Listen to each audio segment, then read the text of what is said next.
Are you working out hard enough for the most optimal strength gains and muscle growth? Do you know how to tell?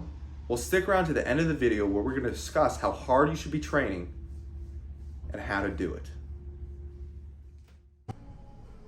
All right, so day one, the main movement we've been doing has been like high rep leg presses and then kind of increasing the weight and decreasing the reps. So my top set, or really the last set, is 1050 for 8. Feels really good. The reason I'm doing that is because I am overcoming some patella tendonitis in my right knee, and this leg press feels good.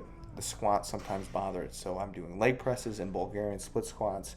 As my knee starts feeling better, I'm going to implement more squatting. Then we move on to day 2, Bulgarian split squats. This day I only did my right side for one set, 330 for 4. My left adductor was bothering me, and I only really kind of cared about my right side anyways because of that patella tendonitis, and this feels nice on it. So in the next couple weeks, I started doing both sides. But that week, the adductor was bothering me. I wasn't going to push it for no reason. Day 2, bench. 2 sets of 5 and 435. Right now, this is the most bench volume I'm doing right now, just these 2 sets, and then I have 2 sets of close grip later in the week. If you have not seen my recent video on how this, I believe it's labeled how this natural lifter benches 500 plus, I discussed the importance of depressing the scapula and actually internally rotating during your bench press, and why if you're a raw lifter, that probably is the most optimal thing for you to do.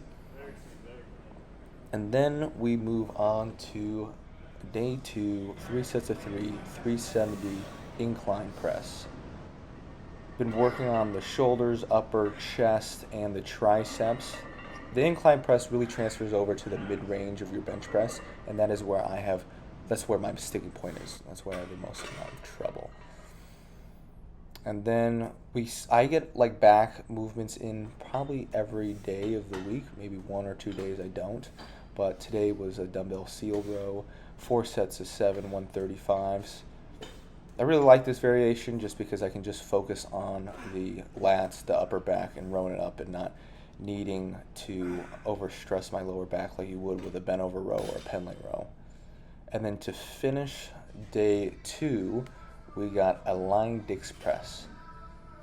So I like to take a false grip on there, bring it down, then I'll move the touch point of the bar down my chest, back up, and then press up. All this is just more time under tension for the triceps in a variation that looks a lot like the bench, so it has some good carryover. And really targeting to grow muscle and keep the strength high in my triceps. Then we're skipping all the way to day 5 because those other days I didn't get a lot of videos of. Now earlier I had a heavy deadlift off blocks, and then I have some deficit deadlifts off about 2 inches there. I really like the deficit deadlifts. All right, end of the video.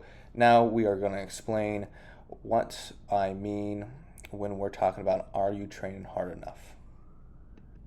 To create the necessary stimulus for muscle growth, strength gain, you need to be between 3 reps left in the tank to 0 reps left in the tank. All right? On the RPE scale, or rate of perceived exertion, that is between a 7 and a 10.